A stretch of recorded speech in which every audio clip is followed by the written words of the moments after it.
கேரள மாநிலம் ஆலப்புழா அருகே உள்ள மாவேலி கரையில் எம்பி என்.கே. பிரேமச்சந்திரன் கார் மீது மற்றொரு கார் மோதி விபத்திற்குள்ளானது தொடர்பான சிசிடிவி காட்சிகள் தற்போது வெளியாகியுள்ளது. அந்த காட்சிகளை பார்க்கலாம்.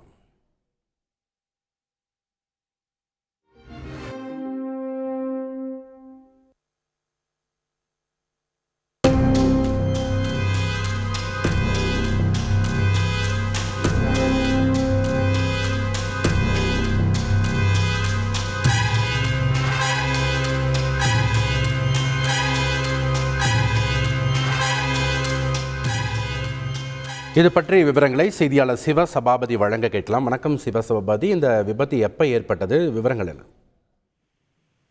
புரட்சிகர சோசியலிச கட்சி தலைவர் என்.கே. பிரேமச்சந்திரன்.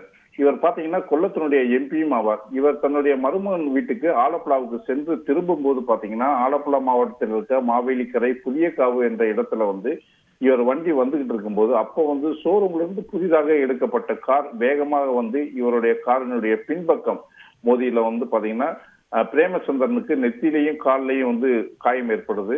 இதை தொடர்ந்து பாத்தீங்கன்னா அவர் மாவேலிக்கரையில் இருக்கிற அரசு மருத்துவமனையில் அனுமதிக்கப்பட்டு பின்னர் வீடு திரும்பினார். இந்த சிசிடிவி காட்சி தற்பொழுது வெளியாகியுள்ளது. இந்த காட்சி பாத்தீங்கன்னா இதனால போலீசார் அந்த புதிதாக வாங்கப்பட்ட அந்த ஷோரூம்ல இருந்து எடுத்து வரப்பட்ட காரின் மீது வழக்கு தொடுத்திருக்காங்க. மேலும் தற்பொழுது வெளியாகியுள்ள இந்த சிசிடிவி காட்சி தற்பொழுது பரபரப்பை ஏற்படுத்தி உள்ளது.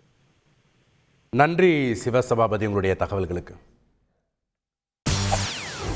செய்திகளை உடனுக்குடன் தெரிந்து கொள்ள உடனே சப்ஸ்கிரைப் பண்ணுங்க.